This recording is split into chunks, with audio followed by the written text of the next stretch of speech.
প্রিয় লিসেনার্স, চলুন চলে যাব আজকের এই এপিসোডের প্রথম ঘটনায়। আর প্রথম ঘটনাটি থাকছে সৌমিত্র রয়ের পাঠানো। চলুন শুনে আসি প্রথম ঘটনা। প্রিয় লিসেনার্স, আপনাদের মনে আছে যে সৌমিত্র রয়ের পাঠানো একটি ঘটনা পিশাচ পক্ষী। এই ঘটনাটি আমরা এবারের উইন্টার হরর কার্নিভালে প্রচার করেছিলাম। ঘটনাটি সৌমিত্র রয় সংগ্রহ করেছিলেন সোহেল ভাইয়ের কাছ থেকে। সোহেল ভাই উনি পেশায় একজন ভ্যান চালক। সৌমিত্র রয় যখন তার নানা বাড়িতে গিয়েছিলেন তখন সেখান থেকে ঘটনাটি সংগ্রহ করেছিলেন। এবারে যে ঘটনাটি শেয়ার করব, এই ঘটনাটিও কিন্তু এই সোহেল ভাইয়ের কাছ থেকেই উনি পেয়েছেন। কিছুদিন আগে সৌমিত্র রয় যখন তার নানা বাড়িতে যান, যেটি ফরিদপুর জেলার মধুখালী উপজেলার সীতারামপুর ইউনিয়নের নওপাড়া গ্রামে, তো সেখানে যখন গিয়েছেন, সেখানে যাওয়ার পর তো ওনার যে আত্মীয় স্বজন আছে তাদের সাথে একটু ঘোরাঘুরি করেন। ওখানে তো আসলে ঘোরাঘুরি করার মতো ওরকম জায়গা নাই, তবে ওখানে যে একটা নদী রয়েছে মধুমতি নদী, এই মধুমতি নদীটা ট্রলার যোগে পার হওয়ার পর ওপাশে কিন্তু বেশ কয়েকটা জায়গা রয়েছে। তারাপুর আছে, বাবুখালী আছে, মোহাম্মদপুর আছে। তো বাবুখালী নামক যে জায়গাটা আছে ওখানে একটা বাজার রয়েছে। ওই বাজারে বেশ কিছু মুখরোচক খাবার পাওয়া যায়। এর মধ্যে একটি হচ্ছে খাসির মাংস দিয়ে একটা স্পেশাল মোগলাই। সৌমিত্র রয় কী করেন, নানা বাড়িতে গেলে এই জিনিসটা মিস করতে কখনোই চান না। যখনই যান তখনই ওই জায়গাটাতে যাওয়ার চেষ্টা করেন। তো বরাবরের মতো এবারেও কিন্তু এই সোহেল ভাইকে সাথে নিয়েছিলেন। সোহেল ভাইকে সার্বক্ষণিকই রাখেন, ওনারা যেখানে যান সেখানেও সোহেল ভাইকে নিয়ে যান। যে খাবারগুলো খান সোহেল ভাইও ওনাদের সাথে গল্পগুজব করতে করতে উনিও খেতে থাকেন। তো সৌমিত্র রয় যখন জানালেন যে পিশাচপক্ষী ঘটনাটি আমাদের চ্যানেলে প্রচারিত হয়েছিল, তখন সোহেল ভাই তো আসলে এই যে ইউটিউব বা এই বিষয়গুলো জানেন না। ওনার কাছে একটা স্মার্টফোন আছে, তবে ইউটিউব বা হোয়াটসঅ্যাপ এই বিষয়গুলো উনি ওইভাবে আসলে বোঝেন না।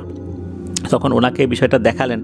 দেখানোর পর উনিও আরও বেশ কিছু ঘটনা বলতে আগ্রহী হন এবং উনি বলেন কত ঘটনা লাগবে, শত শত ঘটনা ওনার জানা আছে। এরপর সৌমিত্র রায় বলেন যে ঠিক আছে ভাই, ছোট ঘটনা না হয় আমরা একটু পরেই শুনি, একটু বড় ঘটনা হলে কেমন হয়। এরপর এই সোহেল ভাই দারুণ একটি ঘটনা শেয়ার করেন সৌমিত্র রায়ের সাথে। ঘটনাটি, এটার যে সময়কাল এটা উনি নির্দিষ্ট করে বলতে পারেননি। অনেক আগের ঘটনা তো নির্দিষ্ট করে অনেক তথ্যই বলাটা মুশকিল। বিশেষ করে আশেপাশে যারা আছেন তারা মোটামুটি যারা অনেক বয়স্ক তারা এই ঘটনাটা জানেন। তারাই মূলত অনেকগুলো নাম বলতে পারেন যে এই ঘটনার সাথে সম্পর্কযুক্ত যারা যারা ছিলেন। এই ঘটনার সাথে মূল সম্পর্কযুক্ত দুজন ব্যক্তি, একজনের নাম হচ্ছে রহিম আলী আর একজনের নাম হচ্ছে ময়না। এই যে রহিম আলী, উনি একজন দিনমজুর ছিলেন। ওনার প্রথম সন্তান ময়না যখন জন্মগ্রহণ করার কয়েক বছরের মাথায় অসুস্থতাজনিত কারণে এই রহিম আলীর স্ত্রী আল্লাহর ডাকে সাড়া দিয়ে চলে যান। মেয়ের অযত্ন হবে, সৎ মায়ের ঘরে মেয়ে ভালো থাকবে না, এই চিন্তা করে রহিম আলী আর বিয়ে শাদী করেননি। নিজের মেয়েকে অনেক কষ্টে বড় করছিলেন। তো এইভাবে যেতে যেতে মেয়ের বয়স প্রায় 14-15 হয়ে গেছে, এমন একটা সময় হয়ে গেছে। তো মেয়েটা খুবই ভালো, যথেষ্ট ভদ্র নম্র। আর রহিম আলীর বেশ কয়েকটা গরু ছাগল ছিল। মেয়েটা কি করতো, এই গরু ছাগলগুলো দেখাশোনা করতো, আর ঘরে তো কিছু হাঁস মুরগি থাকেই, সেগুলো দেখাশোনা করতো। আর রহিম আলী উনি যে দিনমজুর ছিলেন, ওনার ওরকম জমি জমা কিছুই ছিল না, শুধু ভিটে মাটি ছাড়া উনি দিনমজুর এই পেশাতেই নিয়োজিত রেখেছিলেন নিজেকে। একদিন হয় কি, এই ময়না সে সকালবেলা যখন এই গরু ছাগল নিয়ে বাইরে বেরিয়েছে, দুপুরবেলা তো সে বাবার জন্য খাবার দাবার রান্না করে রাখে। আর উনি যে দিনমজুরে কাজ করেন ওই গ্রামেই আশেপাশেই করেন, যাতে করে দুপুরবেলা বাড়িতে খেতে আসতে পারেন। খুব বেশি দূরে যেতে পারেন না, কারণ মেয়ে তার বাড়িতে একা, এই জন্য উনি দূরে যান না, একদম কাছাকাছি থাকেন যাতে মেয়ের খোঁজ খবর নিতে পারেন। উনি দুপুরবেলা বাড়িতে এসেছেন, এসে দেখেন যে ময়না নাই। ময়না কোথায় গেল, খোঁজাখুঁজি হচ্ছে। আশেপাশে যারা প্রতিবেশী আছেন তাদেরকে জিজ্ঞেস করা হলে বলে যে আরে দেখো, মেয়েটা হয়তোবা গরু ছাগল নিয়ে গেছে, কোথায় বসে আছে, এই জন্য হয়তোবা আসতে পারেনি। ও কিছু না, তুমি আসো আমাদের বাসায় খাওয়া দাওয়া করে নাও। তো প্রতিবেশীর বাসায় উনি খাওয়া দাওয়া করে আবার চলে গেছেন। বিকালে যখন আসছেন তখনও দেখে ময়না ফেরত আসেনি। আশেপাশে উনি খোঁজ খবর নিলেন, ময়নার কোনো তথ্য পাওয়া যায় না। এরপর সন্ধ্যা গড়িয়ে রাত নেমে আসে, ময়না বাড়িতে ফেরত আসে না। দেখা গেল যে গরু ছাগলগুলো ছিল, এই গরু ছাগলগুলো বাড়িতে ফেরত এসেছে। কেননা গ্রামে যদি কেউ দেখে যে মাঠের মধ্যে গরু ছাগল বাঁধা আছে কিন্তু মালিক নিতে আসেনি, অথচ রাত হয়ে গেছে, তখন কেউ কেউ কী করেন, ওই গরু ছাগলের গলার সাথে যে দড়িটা থাকে, এই দড়ির সাথে যে খুঁটি বাঁধা থাকে, অনেকে খুঁটা বলে, মাটির সাথে পুঁতে দেয়া থাকে, এটা তুলে দেন। তখন ওই গরু ছাগল কী করে, তারা একা একাই মালিকের বাড়িতে ফেরত চলে আসে। রহিম আলী দেখলেন যে এই গরু ছাগলগুলো ফেরত এসেছে কিন্তু ময়না আসেনি। উনি বুঝতে পারলেন যে নিশ্চয়ই কোনো মানুষ এই গরু ছাগলের খুঁটাটা তুলে দিয়েছে, এই জন্য গরু ছাগল চলে এসেছে। এটা ওনারা অনেকে এটা করেন। ময়না কোথায় গেল? ওনার তো খুব চিন্তা শুরু হয়ে যায়। আশেপাশে মানুষদেরকে উনি বলতে থাকেন, তারাও খোঁজাখুঁজি করে। ওনারা যতটুকু পেরেছেন আর কি, ততটুকু জায়গা জুড়ে খুঁজেছেন। তারপর বিভিন্ন মানুষের কাছে জিজ্ঞেস করেছেন যে তারা দেখেছে কি না। তারা কেউই বলতে পারে না, শুধু এতটুকু বলতে পারে, হ্যাঁ সকালবেলা এই গরু ছাগল নিয়ে সে মাঠের দিকে যেতে দেখেছে। এরপরে কেউ আর ময়নাকে দেখেনি। ময়না নিখোঁজ। রহিম আলী তার একমাত্র মেয়ে, যাকে উনি ধরে রেখে বেঁচে থাকার স্বপ্ন দেখেছিলেন, তার স্ত্রীর মৃত্যুর পরে আর নতুন করে সংসারও করেননি, শুধু মেয়ের কথা চিন্তা করে, সেই মেয়েটা নিখোঁজ হয়ে গেছে। এদিকে গ্রামের কিছু দুষ্টু লোকজন ময়নাকে নিয়ে অনেক আজে বাজে কথা বলতে শুরু করলো। আরে দেখো কোন ছেলের সাথে সম্পর্ক আছে, ভেগে চলে গেছে, এই ধরনের বিভিন্ন ধরনের কথা। এই কথাগুলোই আরও একদম মানসিকভাবে ভেঙে পড়েন রহিম আলী। কিছু মানুষ তাকে সান্ত্বনা দিচ্ছে যে না, ময়না এরকম কোনো কাজ করবে না, কি করা যায়, সে কি পানিতে ডুবে গেছে। এই চিন্তা করে আশেপাশের বেশ কয়েকটা পুকুরে কিন্তু জালও ফেলা হয়েছিল, কিন্তু ময়নাকে পাওয়া যায়নি। চিন্তা করা হলো যে ময়না যদি পানির নিচে চলেও গিয়ে থাকে তাহলে তো ডেড বডি অন্তত ভেসে উঠবে। এরপরও 5-6 দিন চলে যায়, ময়নার ডেড বডিও আর ভেসে ওঠে না। এদিকে ময়নার এই অবস্থা। রহিম আলী এতটাই মানসিকভাবে ভেঙে পড়েছিলেন, আস্তে আস্তে উনি শারীরিকভাবে অসুস্থ হয়ে পড়েন। প্রচণ্ড জ্বর আসে, টানা কয়েকদিন জ্বর। আশেপাশে যে প্রতিবেশীরা ছিলেন তারাই রহিম আলীকে খাবার দাবার দিচ্ছিলেন।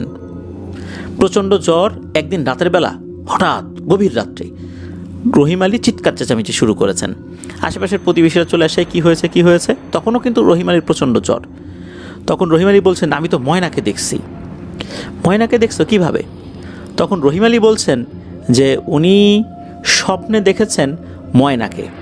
পাশে একটা বাঁশঝাড় রয়েছে, এই বাঁশঝাড়ের ওখানে উনি ময়নাকে দেখেছেন একটা সাদা শাড়ি পরা, কিন্তু তার সমস্ত শরীর জুড়ে অনেক স্বর্ণের গহনা, যেগুলো চকচক চকচক করছে।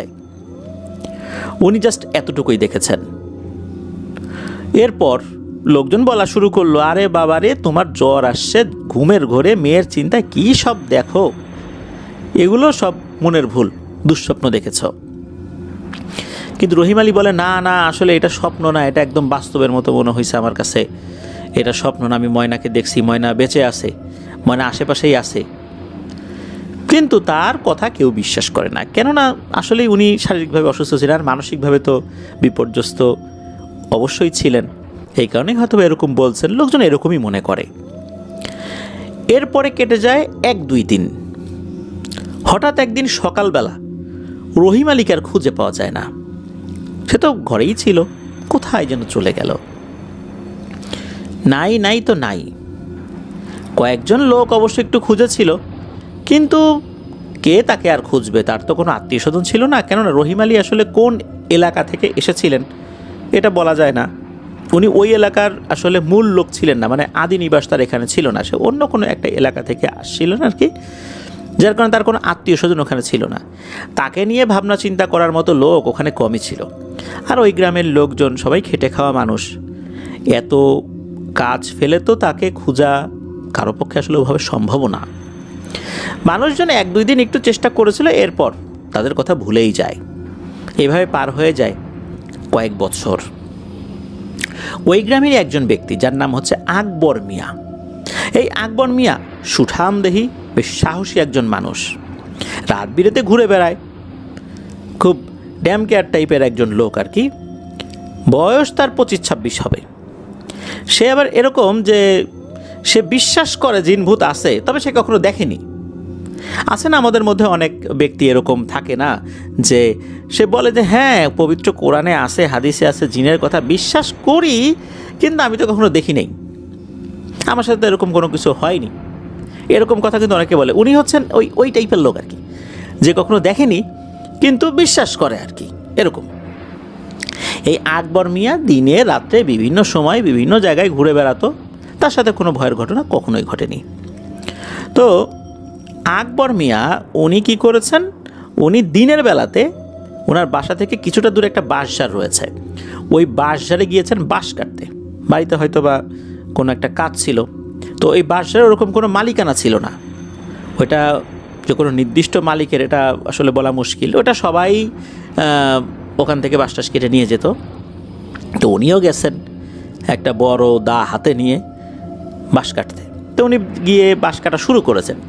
বাঁশ কাটতে কাটতে যখন একটা বাঁশ পড়ে গেছে, তো পড়ে যাওয়ার পর ওই বাঁশ ধরে টানাটানি করছেন। মনে হচ্ছে বাঁশের মাথায় যে কুঞ্চিগুলো আছে, এই কুঞ্চিগুলো অন্য কোনো বাঁশের কুঞ্চির সাথে বেঁধে টেঁধে গেছে বা কোনো একটা জায়গায় আটকে গেছে। তো উনি যখন টানাটানি করে ছোটাতে পারছিলেন না, চিন্তা করেন দাটা নিয়ে ওই কুঞ্চিগুলো একটু কেটে এই জিনিসগুলো সাফ করলে বাঁশটা অনায়াসে উনি টান দিয়ে বের করতে পারবেন আর কি।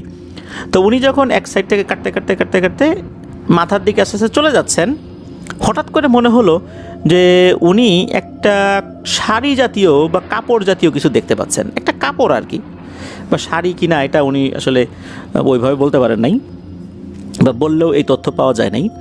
তো উনি দেখেন একটা কাপড়।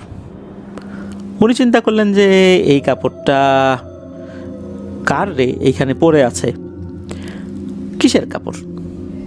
কাপড়টা ওনার পরিচিতই লাগছে, মনে হচ্ছে এই কাপড়টা পরা অবস্থায় উনি কাউকে দেখেছেন, তবে এটা যে কোনো মহিলা মানুষের কাপড় এটা উনি বুঝতে পেরেছেন।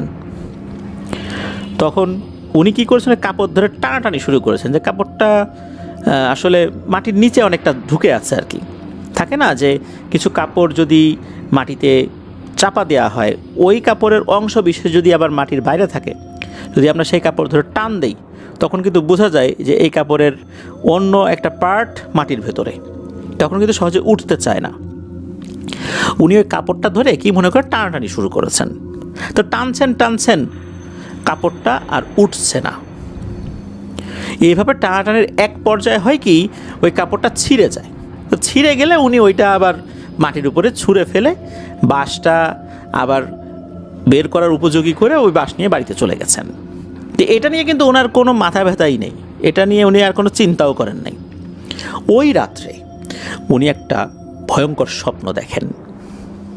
স্বপ্নে দেখেন যে ওই কাপড়, যেই কাপড়টা ধরে টানাটানি করেছিলেন, ওই কাপড় পরা একটা মেয়ে ঘোমটা দিয়ে তার কাছে এসেছে। এসে বলছে, ধন সম্পদের এত কাছে এসে চলে গেলি আকবর মিয়া। আকবর মিয়া বলে, কি ব্যাপার, কি বলে ধন সম্পদের কাছে এসে মানে? তখন বলে, তুমি কি বলো, আমি তো বুঝতে পারছি না।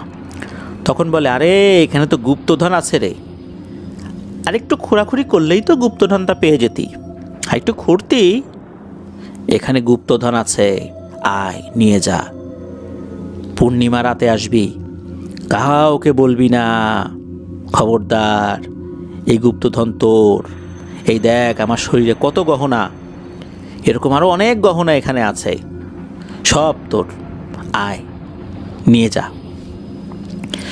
তো এরপর ওনার ঘুম ভেঙে যায়। উনি চিন্তা করে যে ধুর, কি না কি দেখলাম। এর কয়েকদিন পরে আবার উনি সেম স্বপ্নটা দেখেন, একদম সেম কথা, যে ধন সম্পদের এত কাছে এসে চলে যাবি, আয় আয় নিয়ে যা, কিন্তু কাউকে বলবি না, আসছে পূর্ণিমাতে এসে নিয়ে যাবি। উনি টানা 4-5 দিন এই স্বপ্ন দেখে। টানা 4-5 দিন বলতে টানা 4-5 বার আর কি, গ্যাপে গ্যাপে দেখেছে আর কি। একটা সময় এসে ওনার কাছে মনে হলো যে আসলেই তো একটু যাই না, গিয়ে দেখি এখানে কি আছে, কোনো গুপ্তধন যদি থেকে থাকে তাহলে পাবো। ওই চিন্তা করে উনি রাতের বেলা, মানে এক রাত্রে, যেই রাত্রে আবার পূর্ণিমা ছিল, ওটা উনি বুঝে শুনে গেছেন, কারণ স্বপ্নে বারবার বলে দেওয়া হয়েছে পূর্ণিমা রাত্রে, এই কারণে কিন্তু ঘন ঘন মানে তাকে এই স্বপ্নটা দেখানো হয়েছে বা উনি ওই স্বপ্নটা দেখেছেন আর কি। উনি সাপল বা গাইতি বা শাবল বা গাইতি যেটা বলে আর কি বিভিন্ন এলাকায় আর কি, তো এরকম একটা শাবল নিয়ে রওনা দিয়েছেন রাতের বেলা ওই বাঁশঝাড়ের উদ্দেশ্যে। উনি যেই রাত্রে বের হয়েছেন, পূর্ণিমা ছিল, জ্যোৎস্নার আলোতে চারদিকে একদম খুব ভালোভাবেই বোঝা যাচ্ছিল। বিশেষ এক উদ্দেশ্য নিয়ে উনি বাসা থেকে বের হলেন।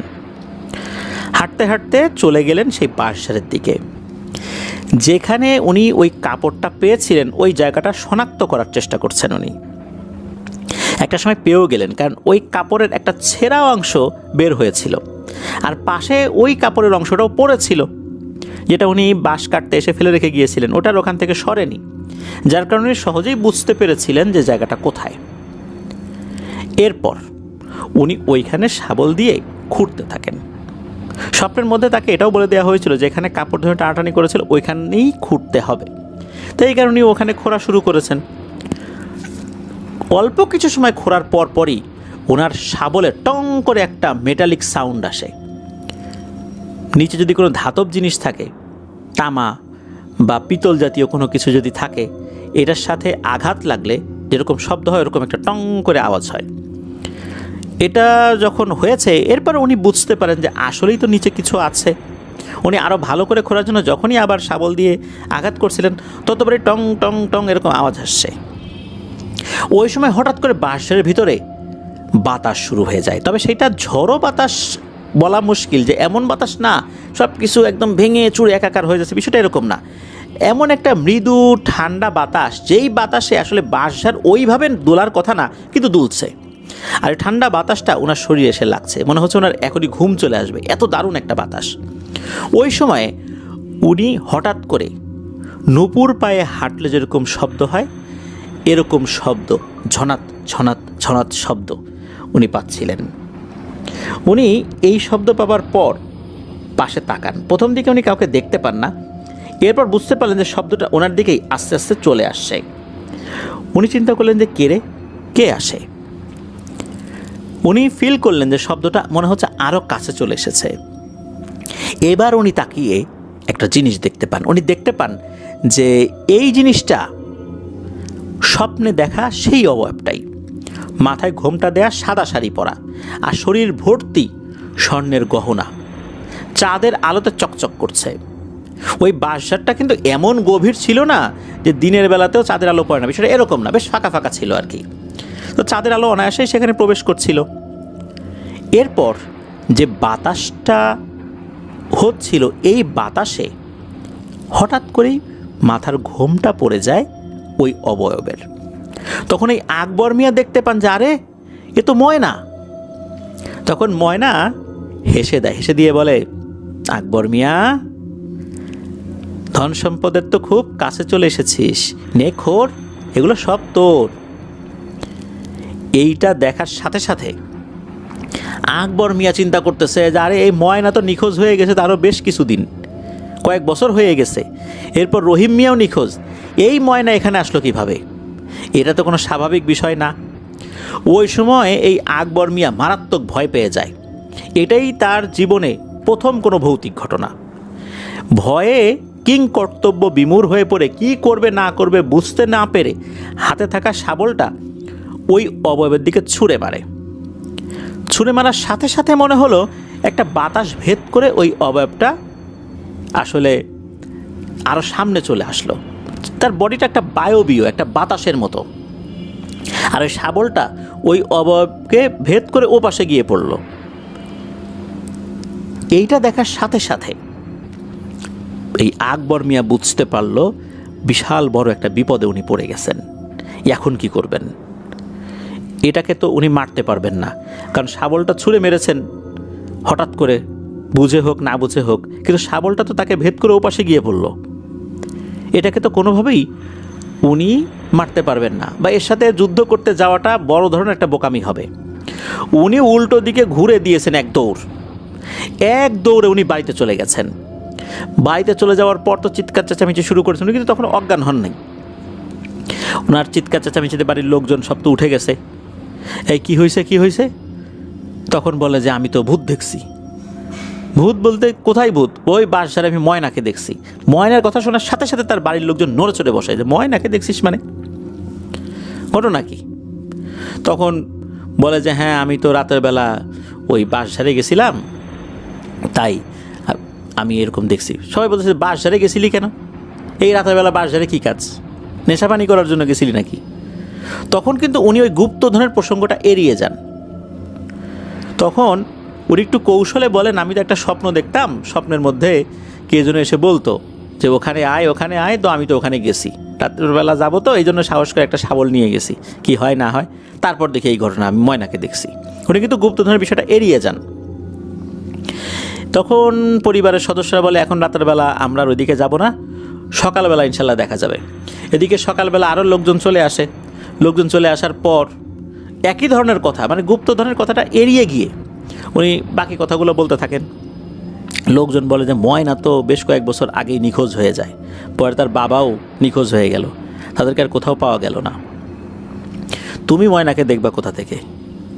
ময়না তো আশেপাশে 10 গ্রামেও নাই, এটা আমরা নিশ্চিত, তার বাবাও নাই, তুমি মনে হয় ভুল দেখছো। তখন বলে যে না আমি ঠিকই দেখছি, আমি শাবল ছুঁড়ে মারছিলাম তার দিকে। তাহলে শাবল একটা প্রমাণ, এটা কিন্তু একটা প্রমাণ।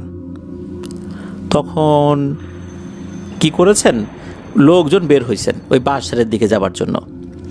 বাঁশঝাড়ের দিকে যখন ওরা গিয়েছেন, যাওয়ার পর ওই যে কাপড়ের অংশ পরে থাকা বা যেই জিনিসগুলো আসলে একটা আলামত হিসাবে ছিল, এর কিছুই ছিল না ওখানে।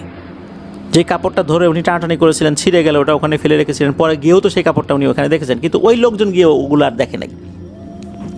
এদিকে শাবল খুঁজতে থাকে। ওই বাঁশঝাড় থেকে কিছুটা দূরে একটা বাজার রয়েছে, তো ওনারা খুঁজতে খুঁজতে ওই দিকে চলে গিয়েছেন। যাওয়ার পরে বাজারের একটা জায়গায় ওই শাবলটা পড়ে থাকতে দেখেন। তখন লোকজন বলে যে সে বলেছিল যে বাঁশঝাড়ের ওখানে সে গিয়েছিল, সেখানে শাবল ছুঁড়ে মেরেছে। সে যদি সর্বশক্তি দিয়েও ছুঁড়ে মারে, তারপরেও তো এই বাজার পর্যন্ত আসার কথা নাই শাবলটা। হ্যাঁ এটা সত্য, সে রাতের বেলা বাইরে বেরিয়েছিল। শাবলটা এখানে কিভাবে আসলো? তারা শাবলটা তুলে এবার বাড়িতে নিয়ে আসেন। এরপর আকবর মিয়াকে বলেন এই ঘটনা। এরপর গ্রামের একজন কবিরাজকে ডাকা হয়। এই কবিরাজ হচ্ছে সেই কবিরাজ যেই কবিরাজের কাছে এই রহিম মিয়াও গিয়েছিল ময়না নিখোঁজ হওয়ার পরে। কিন্তু এই কবিরাজ অনেক চেষ্টা করেও কোনো হদিস বার করতে পারেন নাই যে ময়নার আসলে কি হয়েছিল, সে কি জীবিত আছে না মারা গেছে, তাকে জিনে নিয়ে গেছে নাকি সে মানুষ দ্বারা অপহৃত হয়েছে, এটাও কিছু বলতে পারে না। তো কবিরাজকে যখন আনা হয়, কবিরাজ আসেন, আসার পরে বলেন যে এই ঘটনা তো রহিম মিয়াও তো আমার কাছে আসছিল, আমি তো ময়নার কোনো খোঁজ খবর করতে পারিনি। আমার জীবনে এইটাই একটা বড় ব্যর্থতা, প্রথমবারের মতো আমি কোনো মানুষের কোনো তথ্য অনুসন্ধান করতে পারিনি। সে যদি মারাও গিয়ে থাকে তারপরেও তার জিনেরা তথ্য দেয় যে হ্যাঁ সে মারা গেছে, জিনে নিয়ে গিয়ে থাকলেও তার জিনেরা তথ্য দিতে পারে। কিন্তু এই একটা ব্যতিক্রম ঘটনা যে ময়নার সাথে আসলে কি হয়েছিল কোনো তথ্য পাওয়া যায়নি। এখন সেই ময়নার প্রসঙ্গই আবার চলে আসছে। উনি আবার খোঁজ খবর নেওয়ার চেষ্টা করেন যে ওখানে আসলেই কিছু আছে কিনা। তার জিনেরা কোনো ধরনের তথ্য দিতে পারে না ওই বাঁশঝাড়ে আসলে কোনো ঘটনাই ঘটেছিল কিনা। তার জিনেরা বলে যে আশেপাশে যে জিনরা আছে তারা নাকি রাতের বেলা কিছুই দেখেনি, এমনকি আকবর মিয়ার আসা যাওয়াও দেখেনি। তবে হ্যাঁ, আকবর মিয়ার চিৎকার শুনেছে, এতটুকুই। তারা এর বাইরে কিছুই বলতে পারে না। আর অন্য কোনো অশরীরীকে জিনেরাও দেখেনি।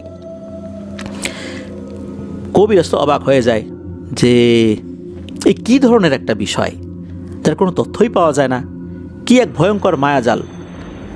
তখন ওই কবিরাজ বলেন যে আসলে পৃথিবীতে অনেক রহস্যময় ব্যাপার থাকে, যেই রহস্যের ভেদ আল্লাহ ছাড়া কেউ করতে পারেন না। জিনেদের মধ্যে এমন শক্তিশালী অনেক প্রজাতি রয়েছে যারা এমন এক মায়াজাল সৃষ্টি করতে পারে যেগুলো জিনেরাও ভেদ করতে পারে না। হতে পারে এটা এমন কিছু। এরকম কথাবার্তা যখন বলেন তখন গ্রামের লোকজন বলে ধুর মিয়া, এসব ভাওতাবাজি বাদ দেন, আপনি পারবেন না বললেই তো হয়, জানেন না বললেই তো হয়। এখন এই সমস্ত কথাবার্তা বলতেছেন যাতে করে আমরা এটা বিশ্বাস করি, বিশ্বাস করে আবার আপনার কাছে যাই, আপনার ব্যবসা বাণিজ্য চলতে থাকুক। পারেন না বললেই তো হয়, এত ঘুরায় বেসায় কথা বলার দরকার আছে কোনো? কবিরাজ আসলে মানুষকে বোঝাতে সক্ষম হন না। মানুষ মনে করেন যে কবিরাজ নিজের একটা ব্যর্থতা ঢাকার জন্য এই ধরনের কথা বলতেছেন। তখন উপস্থিত কয়েকজন বলেন যে এই কবিরাজকে দিয়ে কাম হবে না, আর একজন লোক আছে, তার কাছে যেতে হবে। গ্রামীণ ভাষায় তাদেরকে কেউ কেউ কিন্তু ফকিরও বলে থাকেন। বেশ বয়স্ক একজন ফকির। সেই ফকিরকে ডেকে আনা হয়। তো সেই ফকিরকে যখন ডেকে আনা হয়, তো ফকির এসেও কিন্তু সেম ঘটনা, সে কিছুই বলতে পারেন না, শুধু এই আকবর মিয়াকে ঝাড়ফুঁক করে দিয়ে যান এবং বলে দেন যে সন্ধ্যার পর যেন আকবর মিয়া বাড়ির বাইরে বের না হয়, এতটুকুই, এর বাইরে আর কিছু না। তো এই ধরনের বিষয়গুলো যখন আকবর মিয়াকে পরামর্শ দেওয়া হয়, আকবর মিয়া সেগুলো মেনে চলছিলেন, কিন্তু সমস্যা বেঁধে গেল আর একটা। রাতের বেলা আকবর মিয়া স্বপ্নে ময়নাকে দেখতেন, ঠিক সেম রূপে, একটা সাদা শাড়ি পরা, শরীরে অনেক অলংকার রয়েছে। তার কাছে আসতো আর বলতো, আকবর মিয়া, ধন সম্পদটা তো নিতে পারলি না, এখন তো তোর জীবনটা আমি নিয়ে চলে যাব। এরকম স্বপ্নে এসে হুমকি দিত। আকবর মিয়া চিৎকার চেঁচামেচি করতো। সুঠাম দেহি আকবর মিয়া অল্প কয়েকদিনের ভিতরেই একদম শুকিয়ে যায়, মনে হচ্ছে তার শরীরের ভিতরে থাকা সব কিছু কেউ শুষে নিয়ে যাচ্ছে, তার রক্ত শুষে নিয়ে যাচ্ছে, তার যে ভিতরের অর্গানগুলো রয়েছে সেই অর্গানগুলো থেকেও মনে হচ্ছে জীবনী শক্তি শুষে নিয়ে যাচ্ছে, এতটা শুকিয়ে যায় মাত্র 7-8 দিনের ব্যবধানে। এক সন্ধ্যায় আকবর মিয়া চিৎকার চেঁচামেচি শুরু করেছে, রাতের বেলাও না, সন্ধ্যায়, তখনও মাগরিবের আজান দেয়নি, কিন্তু এখনই দিয়ে দেবে এমন একটা ভাব। বাড়ির লোকজন চলে আসে, সে বাড়ির ঘরের বারান্দার উপরে পাটি বিছিয়ে তাকে আসলে শুয়ে রাখা হয়েছিল, সে ওখানে শুয়েছিল। তো চিৎকার করছে। বাড়িতে থাকা ওই সময় যারা মহিলারা ছিলেন, আকবর মিয়ার মা, অন্য যারা আছেন আর কি, তারা চলে আসে, বাবা কী হয়েছে, কী হয়েছে? বলে যে আমার বুকের উপর ময়না উঠে বসছে, আমার বুকের উপর প্রচণ্ড চাপ দিচ্ছে, আমি মনে হয় বাঁচবো না। এই বলে সে ছটফট করতে থাকে। তার মা বোন দ্রুত সরিষার তেল নিয়ে তার হাতে পায়ে ঘষতে থাকে, মাথায় ঘষতে থাকে। মাত্র কয়েক মিনিটের মধ্যে সে ছটফট করতে করতে পৃথিবীর মায়া ত্যাগ করে আল্লাহর ডাকে সাড়া দিয়ে চলে যান। এরপর আবার কবিরাজ নিয়ে আসা হয়েছিল, সেই বৃদ্ধ কবিরাজকে, যিনি পরে এসেছিলেন আর কি। উনিও এটার কোনো সুরাহা দিতে পারেননি যে আসলে ঘটনাটা কি, ময়নার সাথে কি হয়েছিল, রহিম মিয়ার সাথে কি হলো, আর এই যে আকবর মিয়া যে মারা গেলেন তার ব্যাপারটাই বাকি। তার লাশ দাফন করার আগেই কিন্তু ওই কবিরাজকে নিয়ে আসা হয়েছিল। গ্রামের লোকদের আশা ছিল হয়তো বা কবিরাজ এসে ঝাড়ফুঁক করে কিছু একটা করতে পারবেন। অনেক সময় এরকম হয় যে হৃদস্পন্দন বন্ধ থাকে, এরকমই চিন্তা করেছিলেন। আসলে মা বাবার মন, তার নিশ্চয়ই তাদের সন্তানকে এভাবে কবরস্থ করতে চাইবেন না। শেষ চেষ্টা হিসাবে কোনো একটা ব্যবস্থা নিতে চেয়েছিলেন। ওই ফকির বা কবিরাজ এসেও কোনো তথ্য দিতে পারেননি। উনিও বলেছিলেন তার জীবনে এত বছর হয়ে গেছে, পারুক না পারুক কোনো না কোনো তথ্য বের করতে পেরেছেন, কিন্তু এই একটা জিনিস যেটার রহস্য কোনোভাবেই উনি বুঝতে পারলেন না। তখন গ্রামের লোকজন বুঝতে পারে যে আসলে আগের কবিরাজও ঠিকই বলেছিলেন, এটা এমন এক রহস্য যেটা ভেদ করা আসলে কোনোভাবেই সম্ভব নয়। ময়না হঠাৎ করে কোথায় চলে গেল? এরপর ময়নার সাথে এই গুপ্তধনের সম্পর্কই বা কি? রহিম আলী কেনই বা হারিয়ে গেলেন? আর এত লোক বাদ দিয়ে আকবর মিয়া, তাকে কেন টার্গেট করা হলো? আকবর মিয়া ওই বাঁশঝাড়ে বাঁশ কাটতে গিয়ে যে কাপড় ধরে টানাটানি করেছিলেন, ওই কাপড়ের নিচে অর্থাৎ মাটির নিচে কি ময়না ছিল যাকে কোনোভাবে মেরে রাখা হয়েছিল?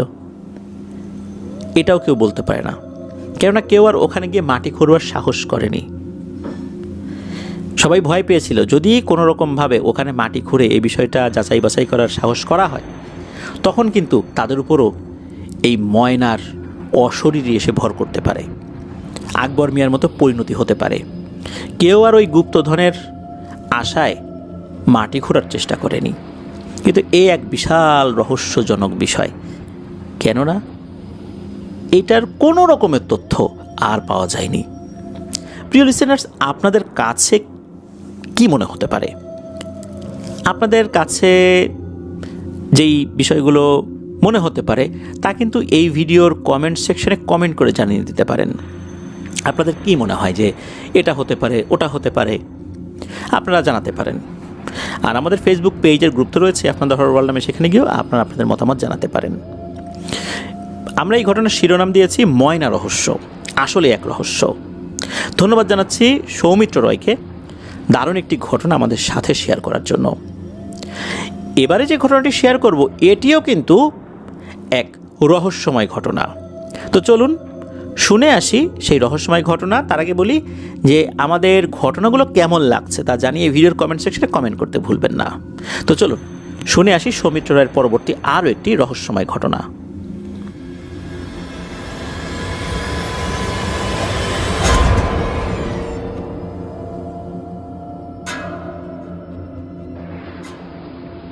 স্বাগতম জানাচ্ছি প্রিয় লিসেনার্স আমাদের এবারের ঈদ স্পেশাল আয়োজনের দ্বিতীয় এপিসোডের দ্বিতীয় ঘটনায়।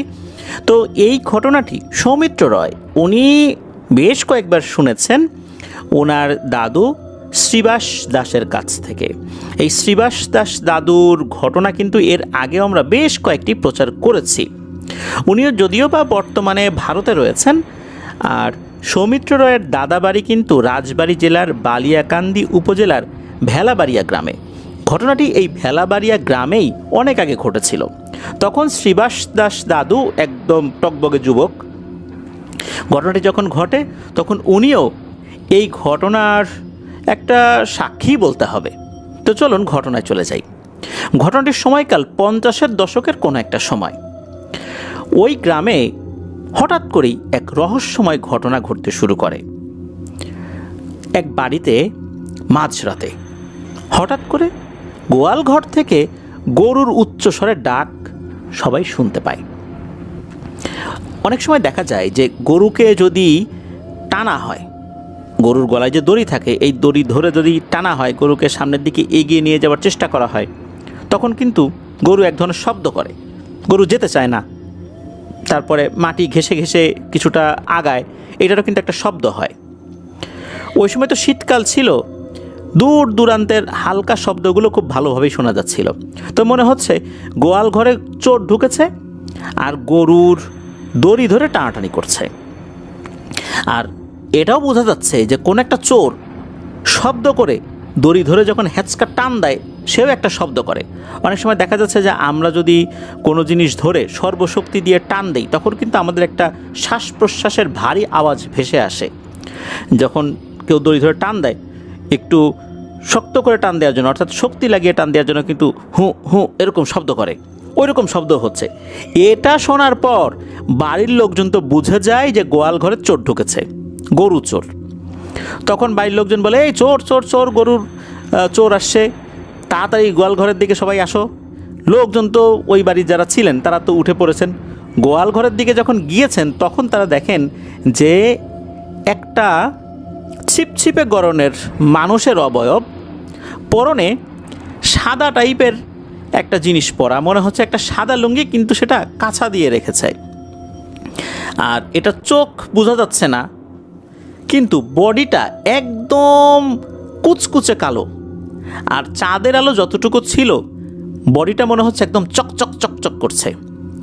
চোররা কিন্তু চুরি করবার আগে সমস্ত শরীরে খুব ভালো করে সরিষার তেল মালিশ করে, যাতে করে তাকে যদি কেউ জাপটে ধরে শরীরটা পিছলে বেরিয়ে যায়। আর কিল ঘুষি মারলেও দেখা যাচ্ছে যে শরীরের উপর দিয়ে চলে যায়, গায়ে কিন্তু ওভাবে খুব একটা লাগে না। এই জন্য চোরকে পেটানোর জন্য গ্রামের লোকজন কিন্তু লাঠি ব্যবহার করে, কারণ জানে যে এইসব তৈলমর্দনকারী চোরগুলো শরীরে এমনভাবে কয়েক কেজি সরিষার তেল মারে, যার কারণে এদেরকে কিন্তু আসলে কিল ঘুষি দিয়ে খুব একটা জুত করা যায় না। এরা তো লাঠি সোটা নিয়ে আসছে, এসে দেখে এরকম একটা ব্যাপার, চোরের এক হাতে গরুর দড়ি, একটা গরুকে সে বের করেই নিয়ে আসছে, এদিকে লোকজন তো চলে আসছে। তখন চোর কি করেছে, দড়ি ছেড়ে দিয়েছে এক ভৌ দৌড়। বাড়ির যেই সাইডে মাঠ ছিল, অর্থাৎ ফসলের ক্ষেত, ফসলের মাঠ, ওই দিকে দৌড় দিয়েছে। বাড়ির কয়েকজন সদস্য ওই চোরের পিছু পিছু দৌড় দিয়েছে হাতে লাঠি নিয়ে, এই ধর ধর ধর। আর যখন চোর চোর করে চিৎকার করা শুরু হয়ে গেছে, গ্রামে তো অনেক দূর পর্যন্ত ওই আওয়াজ চলে গেছে। আর গ্রামে যদি একবার চোর চোর বলে চিৎকার শুরু হয়ে যায় তখন কিন্তু গ্রামের আবাল বৃদ্ধ বনিতা যে এই আওয়াজ শুনেছে, যার ঘুম ভেঙে গেছে, হাতের কাছে যে যেটা পেয়েছে সেটা নিয়ে কিন্তু চলে আসে চোর পেটাবে বলে। এখন চোর দিয়েছে দৌড়, তখন ঘটে এক অদ্ভুত ঘটনা। চোরের পিছু পিছু যারা দৌড় দিয়েছিল তারা এক রহস্যময় জিনিস দেখে এই চোর আসলে দৌড়াচ্ছে না বাতাসে ভেসে যাচ্ছে এটা বোঝা বড় মুশকিল। মনে হচ্ছে সে উড়ে উড়ে চলে গেল, এক দৌড়ে কোথায় যে চলে গেল, নিমিষের মধ্যে মনে হচ্ছে যে কয়েক কিলোমিটার পাড়ি দিয়ে অন্ধকারের মধ্যে ভ্যানিশ হয়ে গেছে। লোকজন আসে, এসে কিছুই তো আসলে তারা পায় না, কিন্তু চোর যে দেখেছে এটা কিন্তু মানুষ নিশ্চিত যে হ্যাঁ, চোরও তাদেরকে দেখেছে, এরাও চোরকে দেখেছে। ওই রাত্রে তো আর চুরি টুরি করতে পারলো না। এর কয়েকদিন পরে ঘটে আর একটা ঘটনা। ওই ভেলাবাড়িয়া গ্রামেরই একজন ব্যক্তি, উনি সন্ধ্যার পর বাজারে ছিলেন বেশ খানিকক্ষণ, এশার নামাজ পড়ে উনি বাজার থেকে বের হয়েছেন। ওই সময় অর্থাৎ 50-এর দশকে এশার নামাজের পর চারদিকে ঘুটঘুটে অন্ধকার তো বটেই, লোকজন তো ঘুমিয়েও পড়ে। এখনও কিন্তু গ্রাম অঞ্চলে যেখানে ইলেকট্রিসিটি রয়েছে, মাগরিবের নামাজের পর পর সেখানে এমন শুনশান নীরবতা নেমে আসে, বুঝাই মুশকিল যে এখন রাত কয়টা বাজে। মাত্র সন্ধ্যা হয়েছে, কিন্তু মনে হবে রাত 3টা, 3:30 বাজে। যেহেতু ওখানে কোনো ইলেকট্রিসিটির ব্যবস্থা ছিল না ওই 50-এর দশকে ভেলাবাড়িয়া গ্রামে, উনি তো আসছেন একা একা। তো বাজার থেকে উনি একা একাই আসছেন, লোকজন পান নাই। হাতে একটা বিশাল সাইজের কাতল মাছ ছিল। ওই সময় কিন্তু এরকম পলিথিনের ব্যাগ এগুলো ছিল না, কেউ মাথায় ঝুড়ি রাখতেন, ঝুড়ির ভিতর নিয়ে আসতেন। আর ওই লোকের কাছে তো ঝুড়ি টুড়ি ছিল না। উনি ওই কাতল মাছের যেই কান রয়েছে, কানের ভেতর দিয়ে দড়ি, তারপরে খড়, এরকম একটা সিস্টেম করে কিন্তু ওই মুখের ভিতর দিয়ে ওই দড়ির একটা অংশ বের করে বা খড়ের একটা অংশ বের করে কিন্তু বেঁধে দিয়ে একটা হুকের সাহায্যে নিয়ে আসা যায়। তখন আংটার মতো করে আঙ্গুলটা বাঁকা করে ওই খড়ের ভিতরে আঙ্গুল দিয়ে কিন্তু নিয়ে আসা যায় মাছ। আপনারা কিন্তু অনেকেই দেখেছেন, আগে কিন্তু মানুষ এভাবে মাছ নিয়ে আসতো। তো উনি ওভাবে এই মাছটা নিয়ে আসছিলেন, সাইজে বেশ বড় মাছই ছিল। আর ওনার বয়স তখন মধ্যবয়সী আর কি, উনি একজন মানুষ, শরীরের শক্তি ভালোই ছিল, ওই মাছ নিয়ে আসতে তার কোনো কষ্টই হচ্ছিল না। তো উনি যখন রওনা দিয়েছেন গ্রামের মেঠো পথ ধরে, হাঁটতে হাঁটতে হাঁটতে হাঁটতে বাড়ির কাছাকাছি এসে একটা ছোট্ট ব্রিজের মতো পড়ে। উনি যখন ওই ব্রিজের উপর মাত্র উঠেছেন, তখন মনে হলো পেছন থেকে কে যেন ছো মেরে তার হাতে থাকা এই কাতল মাছটি নিয়ে সামনের দিকে দৌড় দিল। উনি দেখলেন যে একটা সাদা লুঙ্গি জাতীয় কিছু পরে সেটা আবার কাছা দিয়ে রেখেছে। এইটার বডিটা একদম ছিপছিপে গরনের, শরীরটা একদম চকচক করছে, মনে হচ্ছে কয়েক কেজি সরিষার তেল শরীরে মেখেছে। এই মাছটা নিয়ে এমনভাবে দৌড় দিয়েছে তার সামনে দিয়ে, মনে হচ্ছে সে দৌড় দিল না, সে বাতাসে ভেসে ভেসে চলে যাচ্ছে। উনি কি করেছেন, উনিও তো ওইটার পিছু পিছু দৌড় দিয়েছেন যে এই চোর চোর চোর, আমার মাছ নিয়ে গেল, আমার মাছ নিয়ে গেল, এই দাঁড়া দাঁড়া, এরকম করে বলে পিছন দিকে দৌড় দিয়েছেন। উনি দেখলেন যে মুহূর্তের মধ্যে ওই জিনিসটা এমন দৌড় দিয়েছে যে তার চোখের সামনে থেকে ভ্যানিশ হয়ে গেছে। উনি তো বুঝতে পারলেন যে এই কয়েকদিন আগে গরু চুরি করতে গেছিল যে চোর, নিশ্চয়ই এটা সেই চোর। উনি তো কাতল মাছ হারিয়ে যতটুকু না শোকাহত হয়েছেন, তার থেকে বেশি আসলে হতবিহ্বল হয়ে পড়েছেন যে এটা আমি কি দেখলাম, কোনো মানুষ কি এত জোরে দৌড় দিতে পারে। উনি চিন্তা করলেন যে আসলে কিছু কিছু চোর আছে, এরা ছিপছিপে গড়নের হয় আর শরীরের মধ্যে বিড়ালের হাড় সহ বিভিন্ন ধরনের কালো জাদুর উপকরণ ঢুকিয়ে রেখেছে, সেলাই করে শরীরের মধ্যে ঢুকিয়ে দিয়েছে। এরা বেশি বিশেষ কিছু ক্ষমতার অধিকারী হয় আর কি, হতে পারে এটা এই টাইপের একটা খুব চালাক চোর। আর এটা একই সাথে সব ধরনের চুরি করে, গরু চোর, ছিচকে চোর, মানে যত ধরনের চোর আছে সব কিছুর গুণাবলী এর ভিতরে আছে। উনি তখন রাতের বেলা তো আর মানুষদেরকে ডাকাডাকি করেন নাই, বাড়িতে ফেরত আসেন। বাড়িতে এসে এই ঘটনা বললেন এবং বললেন যে পরের দিন গ্রামের লোকদেরকে নিয়ে উনি বসবেন। গ্রামের যারা মুরব্বী ছিলেন তাদেরকে নিয়ে একসাথে সবাই বসলেন আর কি।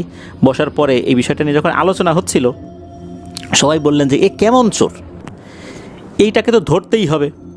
আর এভাবে আমাদের সবাইকে বোকা বানিয়ে চোখের সামনে দিয়ে হাওয়া হয়ে যাচ্ছে, এটা তো হতে পারে না। আর লোক সংখ্যা বাড়াতে হবে, আমাদেরকে পাহারা দিতে হবে, আর পাহাড়ের লোক সংখ্যাও বাড়াতে হবে, যাতে করে সবার চোখ এড়িয়ে যেতে না পারে। তখন গ্রামের লোকজন পাহারার জন্য দল নির্ধারণ করলেন। তো পাহারা যখন দেয়া তারা শুরু করলেন, দেখা যাচ্ছে গ্রামের এ মাথা থেকে ও মাথা যখন তারা পাহারা দেন, তখন দেখা যায় যে না, ওরকম ঘটনা ঘটছে না, মাঝখানে বেশ কিছুদিন বন্ধ ছিল। এদিকে এই ঘটনা যখন শুরু হয় তখন কিন্তু একদম শীতের শেষ দিকে, মাঝখানে বেশ কিছুদিন বন্ধ। সবাই ধারণাই করেছিল যে চোর মনে হয় পালিয়েছে, যেহেতু পাহারা দেওয়া শুরু হয়েছে, এখন আর চোর আসবে কোত্থেকে। তখন তারা আবার পাহারার যেই একটা আগ্রহ বা যেই রকমভাবে শুরুর দিকে তারা একটা প্রবল উৎসাহে শুরু করেছিল, এই উৎসাহে কিছুটা ভাটা পড়ে যায়। এদিকে দেখতে দেখতে গরমকাল চলে আসে, আম পেকে যাচ্ছে। তো ওই গ্রামে যাদের আমের বাগান ছিল বা ভালো ভালো যে গাছগুলো ছিল, যে গাছগুলোর আম খুব মিষ্টি হয়, একবার তারা বুঝতে পারলেন যে আসলে আম মনে হয় রাত্রেবেলা কেউ পেড়ে নিয়ে যায়। একবার না, বেশ কয়েকবার তারা এই বিষয়টা লক্ষ্য করলেন। পেড়ে নিয়ে যায় বলতে কিছু কিছু আম নিচে পড়ে থাকে যেগুলো তখনও পাকেনি, এই আমগুলো নেয় না, পাকা পাকা আমগুলো নিয়ে যায়। চিন্তা করলেন যে আমের বাগান পাহারা দিতে হবে এখন। আবার পাহারা বাড়ানো হলো। তখন ওই গ্রামে যে শুধু অল্প কিছু আম গাছ ছিল তা তো না, বিভিন্ন বাড়িতে কিন্তু আম গাছ ছিল। এখন তো আমাদের বিভিন্ন বাসাবাড়িগুলোতে ফলের গাছ এগুলো আমরা কেটে ফেলে ঘর বাড়ি তৈরি করি, নতুন করে যে ফলের গাছ লাগাতে হবে এই চিন্তা আমাদের মাথায় থাকে না। ওই সময় কিন্তু গ্রামের প্রায় প্রত্যেকটা বাড়িতেই বিভিন্ন ধরনের ফলের গাছ ছিল, আম, কাঁঠাল, জাম, কদবেল, লিচু, সফেদা, তারপরে আতাফল, অনেক ধরনের বড়ই থেকে শুরু করে অনেক ধরনের ফলজ গাছ কিন্তু মানুষ লাগাতেন। এখন কিন্তু এরকমটা দেখা যায় না। তো যাই হোক, এখন প্রত্যেকটা বাড়িতে তো এরকম গাছ আছে, অনেকের আবার বাগানও আছে। কয় জায়গা পাহারা দেবে, এক সাইডে গেলে আর এক সাইডে এই সমস্যা হয়।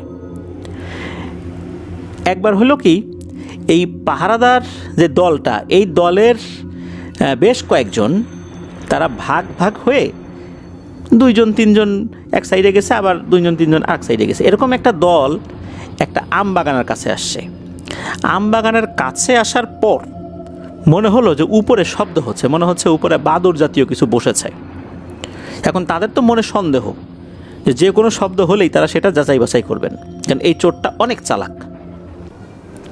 ওনারা তো ওই সময় হাতে আর টর্চ লাইট পান নাই, সেই 50-এর দশকে তাদের হাতে তখনও টর্চ লাইট আসেনি, হাতে হারিকেন আর কি। তো হারিকেনের আলো উঁচিয়ে ধরে দেখার চেষ্টা করছেন যে উপরের শব্দটা কোত্থেকে আসে।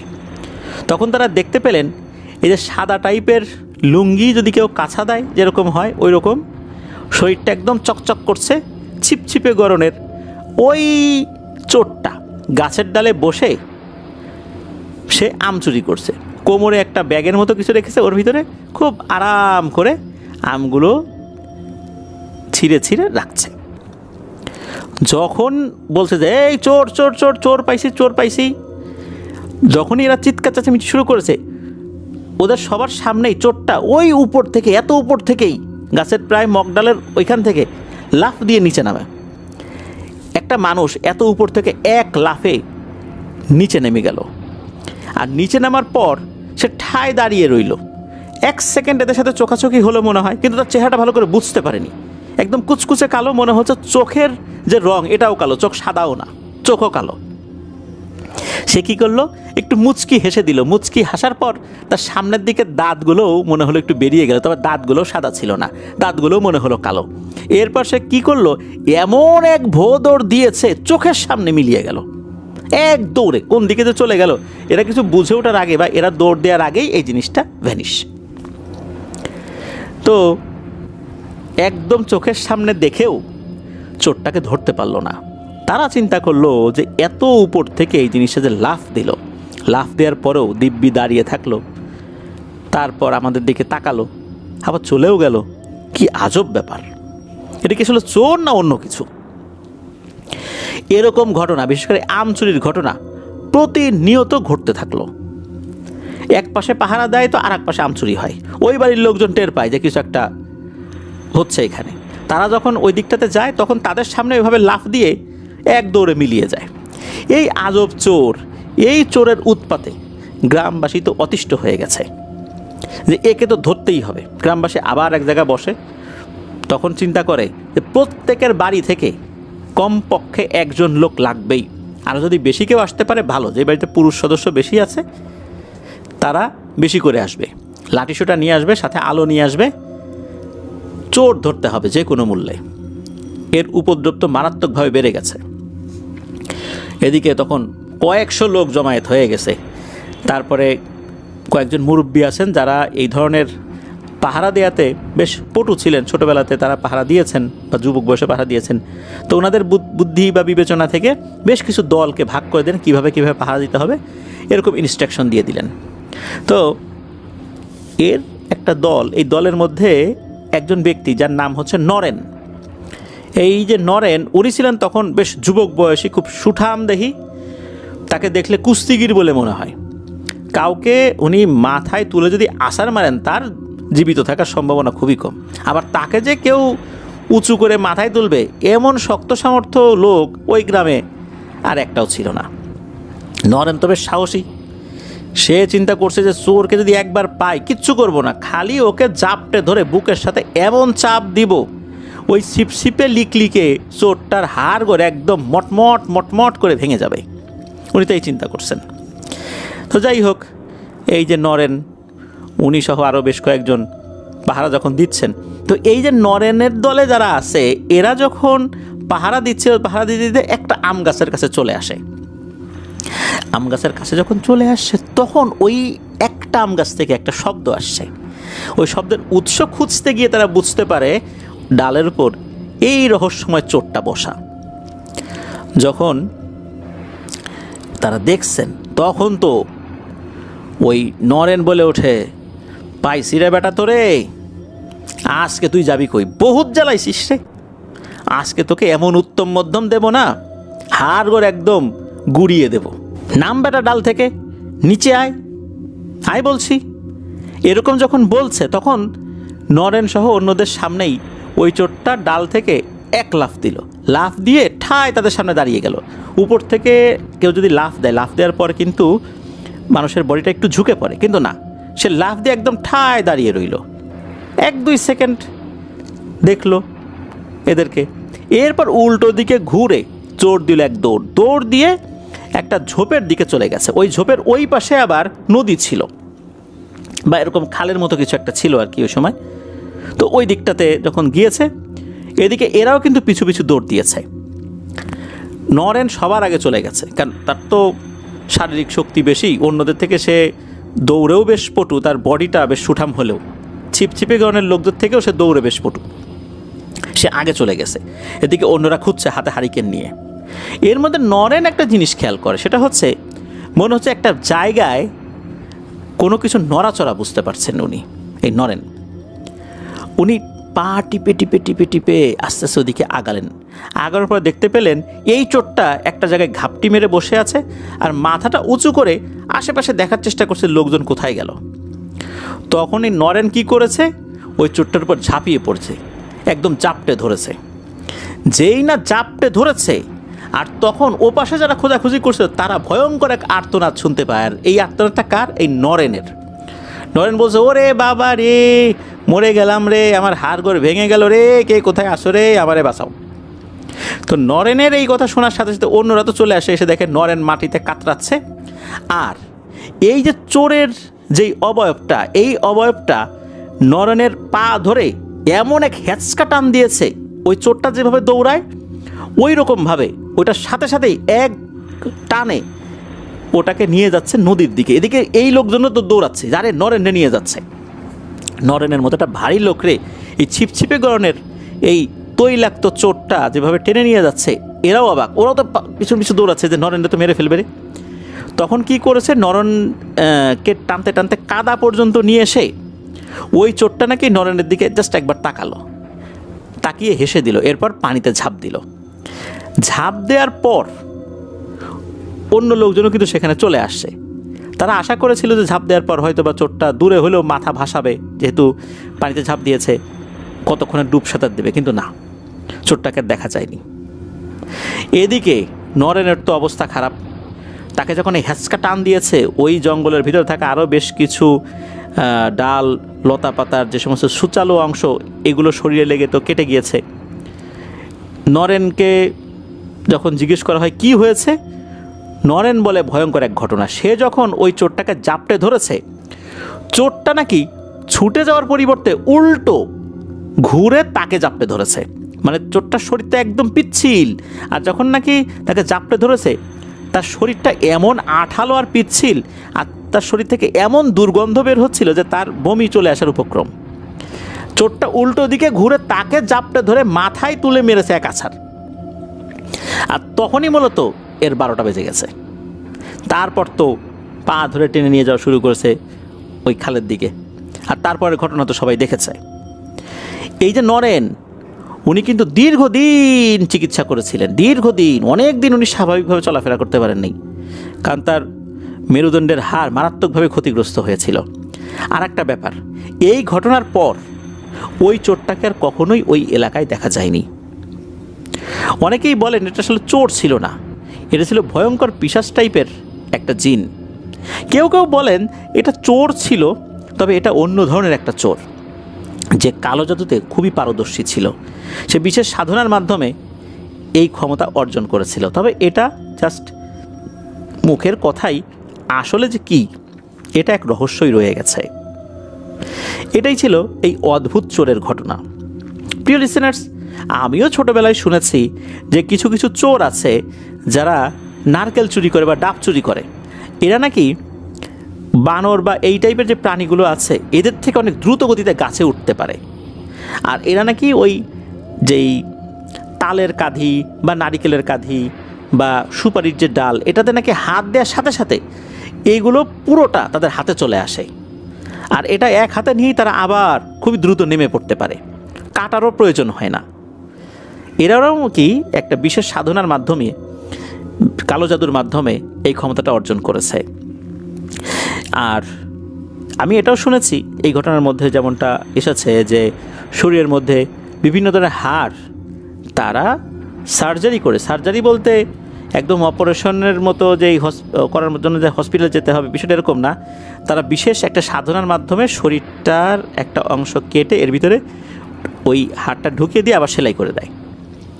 এটার মাধ্যমে তাদের বিশেষ এক ধরনের ভয়ঙ্কর কালো জাদুর শক্তি শরীরে চলে আসে। এরপর তারা অনেক ধরনের অপকর্ম করতে পারে।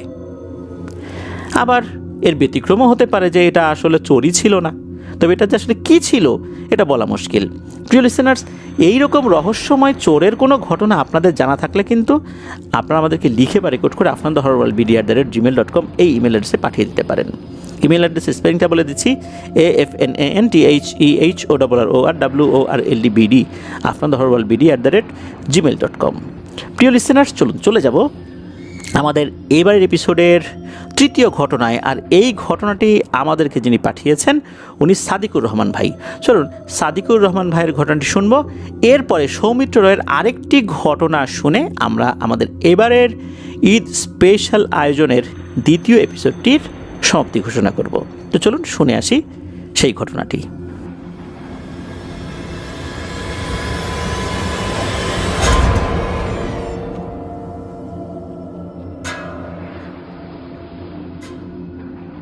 ফিরে এলাম প্রিয় লিসেনার্স আমাদের এবারের ঈদ স্পেশাল আয়োজনের দ্বিতীয় এপিসোডের তৃতীয় ঘটনায়। এই ঘটনাটি আমাদেরকে পাঠিয়েছেন একজন রেমিটেন্স যোদ্ধা ভাই, ওনার নাম সাদিকুর রহমান। ওনার বাড়ি হবিগঞ্জ জেলার নবীগঞ্জ উপজেলার রুস্তমপুরে। উনি বর্তমানে সংযুক্ত আরব আমিরাতের দুবাই ইনভেস্টমেন্ট পার্ক 2-তে কর্মরত রয়েছেন। ওনার পাঠানো বেশ কয়েকটি ঘটনা ইতিমধ্যে আমরা প্রচার করেছি। তো চলুন আজকের ঘটনায় চলে যাই। এই ঘটনাটি উনি পেয়েছেন মালাউইর একজন বাসিন্দা নাম আহমেদ বান্দা, তার কাছ থেকে। তার বর্তমান বয়স প্রায় 47 বছর। মালাউই আফ্রিকার একটি দেশ, আফ্রিকার দক্ষিণ পূর্বের একটি দেশ মালাউই। তো নাইট ডিউটি চলাকালে এক রাতে কিছু ম্যাটেরিয়াল কম থাকার কারণে ফ্যাক্টরির ক্যান্টিনে উনি বসে আছেন, আর বসে টুয়ার্ডস ইটার্নিটি নামে একটি ইউটিউব চ্যানেলের ভিডিও দেখছিলেন। এই চ্যানেলে কিন্তু মুসলিমদের বিভিন্ন ঘটনাগুলো শেয়ার করা হয়, যে তারা কিভাবে ইসলামের দিকে আসলেন। তো যখন এটা উনি দেখছিলেন, আহমেদ ভাই চলে আসেন এবং এসে বলেন, কি সাদিক, কি দেখছো?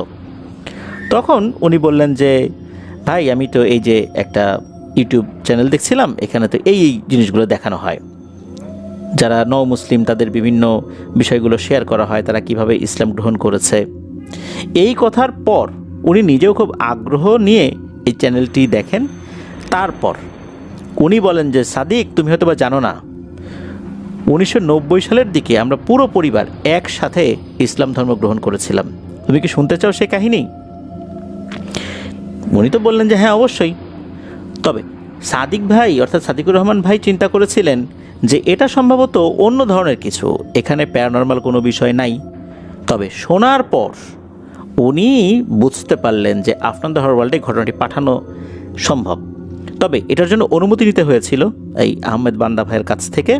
উনি অনুমতি দিয়েছিলেন, তার অনুমতি নিয়েই মূলত এই ঘটনাটি উনি পাঠিয়েছেন। তো চলুন আহমেদ বান্দা ভাইয়ের সেই ঘটনাটি আমরা শুনে আসি। ঘটনাটি শুরু হয় ওনার বাবা মায়ের বিয়ে থেকে।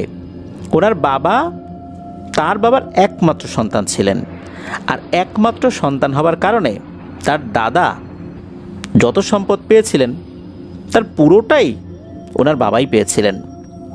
তো বাবার নাম তো মুসলমান হওয়ার পরে আবদুল্লাহ রাখা হয়। আমরা কিন্তু এই ঘটনায় আবদুল্লাহ নামটাই ব্যবহার করব বোঝার সুবিধার্থে। আর ওনারাও চান যে সব জায়গাতেই এই আবদুল্লাহ নামটাই আমরা ব্যবহার করি, পূর্বের নামটা আমরা ব্যবহার না করি। তো বাবার চাচাতো ভাই বোনেরাও মোটামুটি ভালোই সম্পদশালী ছিলেন। বাবার দাদা তো আসলে উনি একটা মাত্র সন্তানের অধিকারী ছিলেন আল্লাহর রহমতে। আর যেহেতু এই আহমদ ভাইয়ের বাবা একমাত্র সন্তান, আহমদ ভাইয়ের দাদা তার একমাত্র ছেলেকে খুবই আদর করেই রাখতেন। দাদা শখ করে ওনার বাবাকে একটা ক্রিশ্চিয়ান মিশনারি স্কুলে লেখাপড়া করিয়েছিলেন, কারণ ওনারা ক্রিশ্চিয়ান ছিলেন। যদিও বা ওখানে আরও তো মুসলিম পরিবার আছে, ওনারা যেখানে বসবাস করেন সেখানে কিন্তু আরও অনেক মুসলিম পরিবার আছে। আর এদিকে একটা সমস্যা দেখা দিল যে এই আহমেদ ভাইয়ের বাবার কিন্তু লেখাপড়ার প্রতি ওভাবে মন ছিল না। সে তার বাবার খুশির জন্য আসলে যেত স্কুলে। আহমদ ভাইয়ের বাবার সহপাঠীদের মধ্যে উনি ছিলেন একটু বড়, মানে বয়সে কিছুটা বড় আর কি। তো এইভাবেই চলে যায় অনেক দিন। হঠাৎ করেই আহমদ ভাইয়ের দাদা মারা যান। তখন এই আহমদ ভাইয়ের দাদার ভাই ওনার বাবার মাথার উপর ছায়া হয়ে দাঁড়ান।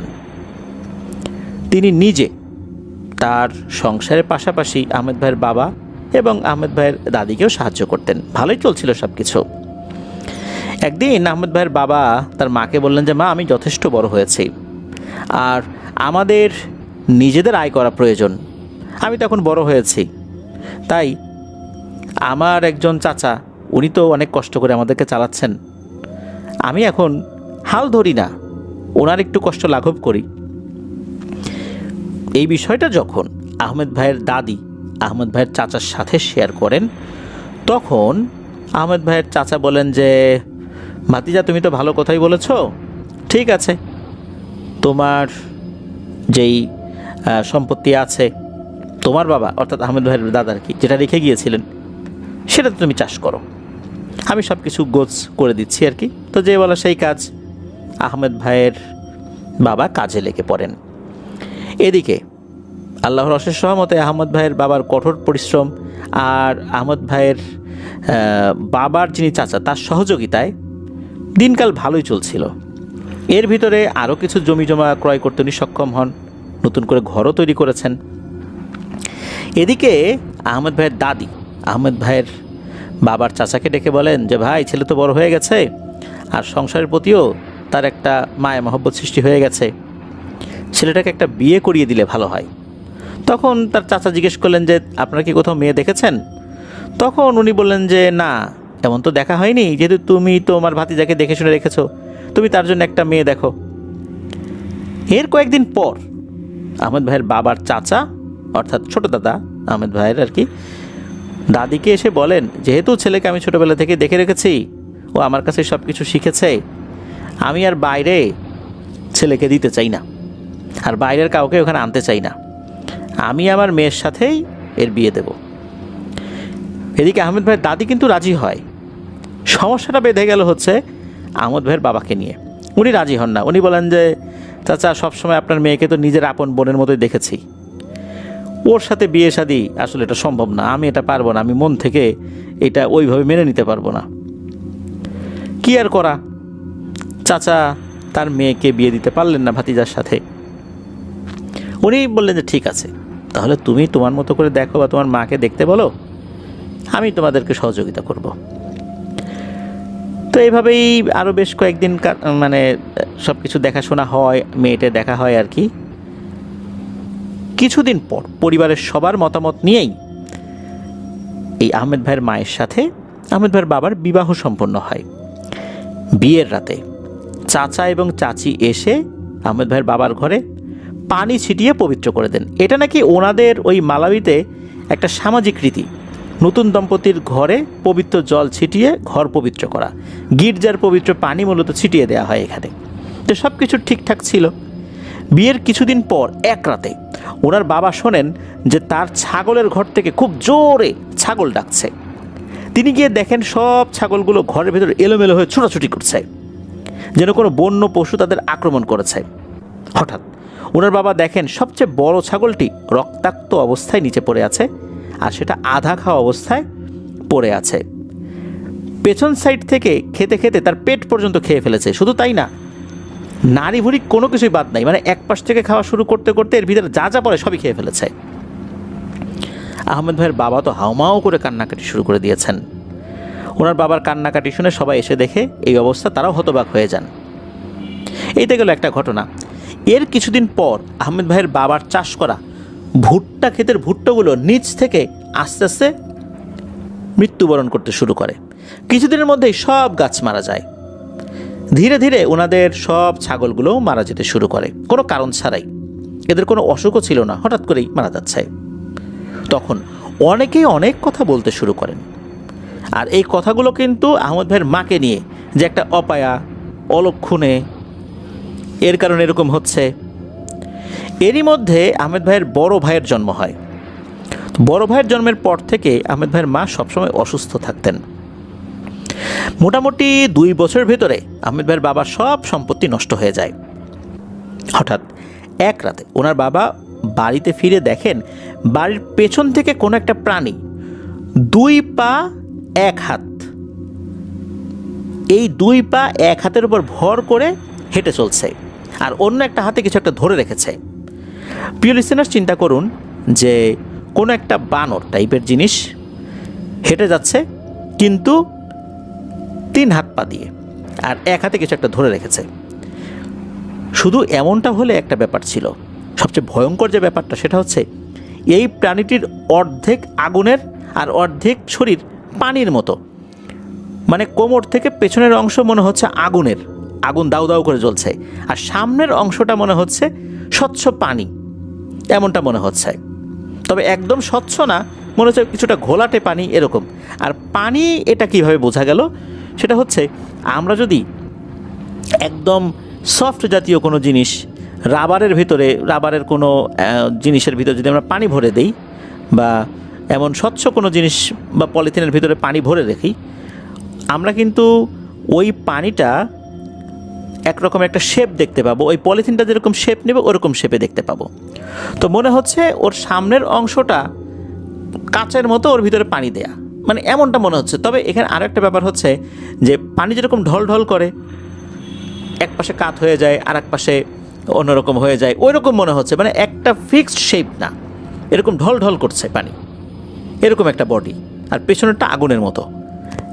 তো এরকম একটা প্রাণী এগিয়ে যাচ্ছে ঘরের দিকে, হাতে কিছু একটা ধরে রেখেছে। ওই জিনিসটা চলতে চলতে ঘরের দেয়াল ভেদ করে ভিতরে ঢুকে যায়, ঘরের ভিতরে আর কি। ওনার বাবা তো দ্রুত ঘরে এসে দেখেন সবাই বসে আছে, কেউ কিছু দেখেনি। বিষয়টা তখন আহমেদ ভাইয়ের বাবা নিজের মনের ভুল ভেবে এড়িয়ে যান। কিন্তু সকালবেলা আহমেদ ভাইয়ের দাদি বাইরে গিয়ে দেখেন এক অন্য রকমের দৃশ্য। উনি দেখেন কোন একটা প্রাণীর পায়ের দাগ, এই পায়ের দাগটা অনেকটা কুকুরের মতো, তবে এটার লম্বা লম্বা নখ আছে। এই জিনিসটা ঘরের পেছন থেকে এসে ঢুকেছে আর দেয়ালের অন্য সাইড দিয়ে বেরিয়ে গেছে। এই জিনিসের পায়ের ছাপ ওই দেয়াল পর্যন্ত এসে থেমে গেছে, অর্থাৎ পেছনের দেয়াল পর্যন্ত। এরপরে ঘর ভেদ করার পর যে দেয়ালটা পড়ে আর কি, ওই দেয়াল দিয়ে বেরিয়ে গেছে। যখন বেরিয়ে গেছে সেখান থেকে আবার পায়ের ছাপ শুরু হয়েছে, আর যেদিক দিয়ে গেছে মনে হচ্ছে সেখানে পুড়ে গেছে। অদ্ভুত এক ব্যাপার। জিনিসটা মনে হচ্ছে এতটাই ভারী, সে যেদিক দিয়ে হেঁটে গেছে সেখানে তার পায়ের যেই চাপ বা শরীরের যেই ভর, এটার কারণে মাটিতে বেশ অনেকটাই তার পাটা বসে গেছে। পেছনের দুই পায়ের যেই ছাপটা, এই ছাপটা মনে হচ্ছে পোড়া পোড়া, মনে হচ্ছে কয়লা জাতীয় কোনো জিনিস তার পায়ের নিচে লাগানো ছিল, যাওয়ার সময় এরকম কালো কালো হয়ে গেছে। আর সামনের যেই দুই পা, মনে হচ্ছে এই দুই পা এতটাই ভেজা ছিল যে যেখানে পা দিয়েছে সেখানে কাদা কাদা হয়ে গেছে, এটা সকালবেলাও শুকায় নাই। তো এমনটা আর কি। এই জিনিসটা কি করেছে, ওই দিক দিয়ে হেঁটে গিয়ে ছাগলের একটা ঘর আছে, ওই দিকটাতে চলে গিয়েছিল। এরপর দেখা গেল ওই ছাগলের ঘরের মধ্যে একটা ছাগল আধা খাওয়া অবস্থায় পড়ে আছে। তো এই ঘটনা ঘটার পর তখন কিছু মানুষের পরামর্শ নিয়ে আহমেদ ভাইয়ের বাবা সিদ্ধান্ত নেন একজন তান্ত্রিকের কাছে যাবেন। এগুলো যখন এই আহমেদ ভাইয়ের বাবা তার চাচাকে বললেন, অর্থাৎ আহমেদ ভাইয়ের বাবার চাচাকে বললেন, তখন নাকি ওই চাচা এক তান্ত্রিকের সন্ধান দেন। এমনকি সেই তান্ত্রিককে আহমেদ ভাইয়ের বাবার চাচা নিজেই বাড়িতে নিয়ে আসেন। তান্ত্রিক এসে কিছুক্ষণ তার তন্ত্রমন্ত্র করে সারা বাড়িতে এক ধরনের পানি ছিটিয়ে দেন এবং বলেন যে আহমেদ ভাইয়ের মায়ের সাথে নাকি একটা জিন আছে, ওই জিনটাই এখানে চলে এসেছে, সে নাকি ছেড়ে যাবে না। আপাতত উনি ঝাড়ফুঁক করে দিয়েছেন, আর উনি কিছু পানি দিয়ে যান এবং বলেন যে এই পানিটা সারা বাড়িতে ছিটিয়ে দেওয়ার জন্য। ওই তান্ত্রিক বলে যান প্রতি রাতে টানা 7 দিন যেন এই পানি ওই বাড়িতে ছিটিয়ে দেওয়া হয়। এরপরে এমনটাই করা হয়। তবে প্রথম 7 দিন পানি দেওয়ার পরে সবাই যখন ঘুমিয়ে পড়ে তখন ওনার মা কান্না করতে করতে ঘুম থেকে উঠে যায় আর বলে যে তাকে নাকি কোনো একটা প্রাণী পানিতে ডুবিয়ে মারার চেষ্টা করছে। উনি স্বপ্নে এমনটা দেখছেন। আহমেদ ভাইয়ের বাবা যখনই আহমেদ ভাইয়ের মাকে নিয়ে কোনো তান্ত্রিকের কাছে যেতে চাইতেন তখন তার চাচা সেই তান্ত্রিককে নিয়ে আসতেন, যে তান্ত্রিকটাকে উনি প্রথমে নিয়ে আসছিলেন নাকি, এটাকেই আবার সাথে নিয়ে আসতেন। তান্ত্রিক আসার পর ঝাড়ফুঁক করে দিয়ে যায়, পানি পরা দেয়, সুস্থ থাকেন কিছুদিন, এরপর আবার অসুস্থতা শুরু হয়ে যায়। এভাবেই চলতে থাকে বেশ কিছুদিন। তো যেহেতু এর এই তান্ত্রিকের চিকিৎসায় কোনো কিছু হচ্ছিল না, এভাবেই কিন্তু কেটে যায় প্রায় 4-5 বছর। এর মধ্যে কিন্তু এই আহমেদ ভাই সহ আরও 2 ভাই, ওনারা আসলে 3 ভাই, এদিকে ওনার মায়ের অসুস্থতা তো চলছেই, সংসার চলছে। একটা সময় আহমেদ ভাইয়ের বাবা বিরক্ত হয়ে চিকিৎসা বাদ দিয়ে দেন, যার উনি চিকিৎসাই করাবেন না। তখন আবার ওনাদের এক বোনের জন্ম হয়। বোনের জন্মের পর থেকেই আহমেদ ভাইয়ের মায়ের সাথে ঘটতে থাকে খুবই ভয়ঙ্কর কিছু ঘটনা। ওনার বোনের জন্মের পর হঠাৎ এক রাতে ওনার মা ঘুমের মধ্যে কান্না শুরু করে দেন আর বলতে থাকেন, না আমি দেব না, দয়া করে দিয়ে যান, আমাকে দিয়ে যান, এভাবে বলতে থাকেন। আহমেদ ভাইয়ের বাবা এসব শুনে ওনার মাকে ঘুম থেকে উঠান, জিজ্ঞেস করেন কী হয়েছে। তখন ওনার মা বলেন কোনো একটি ভয়ঙ্কর প্রাণী যার অর্ধেক অংশ আগুন আর অর্ধেক অংশ পানি, এই প্রাণীটা এসে নাকি আহমেদ ভাইয়ের বোনকে নিয়ে চলে যাওয়ার চেষ্টা করছে। এই জন্য উনি বলছেন আমি দেবো না, আমাকে ওকে ফেরত দিয়ে যান, এরকম বলছেন আর কি। তখন আহমেদ ভাইয়ের বাবা এসব শুনে বলেন এগুলো কিছু না, তুমি হয়তো স্বপ্ন দেখেছো, এই বলে আপাতত আহমেদ ভাইয়ের মাকে সান্ত্বনা দিয়ে তাকে ঘুমিয়ে পড়তে বলেন। কিন্তু ওই রাত্রে আহমেদ ভাইয়ের মা আর ঘুমাতে পারেননি। 2-3 দিন পর এক রাতে আহমেদ ভাইয়ের বাবা হঠাৎ বাইরে থেকে আসার সময় দেখেন ভয়ঙ্কর এক দৃশ্য, কোনো এক প্রাণী যার অর্ধেক অংশ আগুনের মতো আর অর্ধেক অংশ পানি। এই জিনিসটাকে উনি প্রথম দিকে যেভাবে দেখেছিলেন যে 3 হাত পায়ে হেঁটে যাচ্ছে আর এক হাতে কিছু একটা ধরে রেখেছে, এই জিনিসটা এখন আর এরকম না, এটা 2 পায়ে দাঁড়িয়ে আছে আর ওনার দিকে তাকিয়ে হাসছে বলতে এমন ভয়ঙ্কর এক হাসি, এটা দেখে যে কারো পিলে চমকে যাবে। হাসতে হাসতেই নাকি অদৃশ্য হয়ে যায় আর ওই হাসির কোনো শব্দও ছিল না। এর ভিতরে হয় কি, হঠাৎ করে ঘরের ভিতর থেকে আহমেদ ভাইয়ের মায়ের চিৎকার শুনে সবাই তো তার ঘরে চলে আসছে। আহমেদ ভাইয়ের বাবাও দৌড়ে ঘরে চলে আসেন, গিয়ে দেখেন যে আহমেদ ভাইয়ের মা এক হাতে ওনার বোনের পা ধরে উঠিয়ে রেখেছেন, অন্য হাত দিয়ে পিঠে আঘাত করছেন, অর্থাৎ পা ধরে মাথা নিচ দিকে দিয়ে ধরে রেখেছেন আর অন্য হাত দিয়ে আহমেদ ভাইয়ের বোনকে আচ্ছা মতো আঘাত করছেন। আর আঘাত করছেন আর ভয়ঙ্করভাবে উনি হাসছেন, নিজের মেয়েকে উনি এভাবে আঘাত করছেন আর হাসছেন। ওনারা তো তাড়াতাড়ি গিয়ে ওনার হাত থেকে তাকে ছুটিয়ে নেন, অর্থাৎ আহমেদ ভাইয়ের বোনকে ছুটিয়ে নেন। ছুটি নেওয়ার পর উনি কিছুটা স্বাভাবিক হয়ে যান, উনি বলতেও পারেন না আসলে কী হয়েছিল। পরের দিন আহমেদ ভাইয়ের বাবা তার চাচা অর্থাৎ আহমেদ ভাইয়ের ছোটো দাদাকে ডাকলে, দাদা ওই একই কবিরাজ নিয়ে আসতে চান। তখন আহমেদ ভাইয়ের বাবা বলেন যে আমরা অন্য কোথাও চেষ্টা করব, কারণ এই তান্ত্রিক বারবার আসে যায় কিন্তু কোনো কাজ করতে পারে না। তখন নাকি আহমেদ ভাইয়ের ওই ছোটো দাদা অর্থাৎ তার বাবার চাচা বলেন, এই তান্ত্রিকের জন্যই আজ তোমার বউ জীবিত আর তোমরা সুরক্ষিত আছো, তা না হলে কত ভয়ঙ্কর কিছু হয়ে যেত। সমস্যা তো তোমার বউয়ের মাঝেই, অন্য কোনো সমস্যা না। মানে আহমেদ ভাইয়ের মাকে দোষারোপ করছেন। তখন এ সমস্ত কথা বলে টলে আহমেদ ভাইয়ের ওই ছোটো দাদা চলে যান, রাগ করেই চলে যান আর কি, যেহেতু অন্য এক তান্ত্রিকের আনার কথা বলা হয়েছে এই জন্য আর কি উনি মেজাজ গরম করে ফেলেছেন আর কি। তবে তার মেজাজ গরমে এখন আর আহমেদ ভাইয়ের বাবার কিছু আসে যায় না। উনি ভালো একজন তান্ত্রিক খুঁজতে শুরু করেন। গ্রামে অনেক তান্ত্রিকের সাথে কথা বললেও তারা এই জিন বা এই ঘটনার সম্পর্কে কিছুই বলতে পারে না। তারা শুধু ওই একটু ঝাড়ফুঁক করে দিয়ে যায়, দুই একদিন খুব ভালোই থাকে, এরপরে আবার সমস্যা। এরই মাঝে ওনাদের জীবনে চলে আসে এক বিভীষিকাময় রাত। এই ঝাড়ফুঁক করার পর যখন কয়েকদিন ভালো থাকে, এর মধ্যে দেখা গেল যে কয়েকদিন তো না, কয়েক সপ্তাহ একটু ভালো ছিল, তখন ওরা ভেবেছিলেন যে হয়তোবা আল্লাহর রহমতে বিপদ কেটে গেছে। কিন্তু সেই রাতটি ছিল ওনাদের জীবনের সবচেয়ে ভয়ঙ্কর রাত। তখন রাতের শেষ ভাগ, পুরো গ্রাম নিস্তব্ধ। হঠাৎ ওনাদের টিনের চালের উপর মনে হলো বিশাল ওজনের কিছু একটা উপর থেকে ধপ করে আছড়ে পড়ল। হঠাৎ করেই মনে হলো পুরো ঘরটা ভূমিকম্পের মতো কেঁপে উঠল। আহমেদ ভাইয়ের বাবা তড়িঘড়ি করে কুপি জ্বালিয়ে লাঠি হাতে নিলেন। ওনার বাবা আর ওনার দুই ভাই এই তিনজন মিলে বাইরে আসলেন দেখার জন্য। ঠিক তখনই ওই কুপিটা নিজে থেকেই দপ করে নিভে গেল, অথচ তখন কোনো বাতাসই ছিল না। অন্ধকারের মাঝেই ওনারা শুনতে পেলেন ওনাদের মায়ের ঘরের ভেতর থেকে এক পৈশাচিক খিলখিল হাসি। ওনারা দৌড়ে ঘরে গিয়ে যা দেখলেন তা দেখার জন্য ওনারা মোটেও প্রস্তুত ছিলেন না। ওনার মা বিছানায় নেই, তিনি ঘরের কোণে দেয়ালের সাথে লেপ্টে আছেন। মনে হচ্ছে উনি দেয়াল বেয়ে মাকড়সার মতো উপরে বেয়ে ওঠার চেষ্টা করছেন।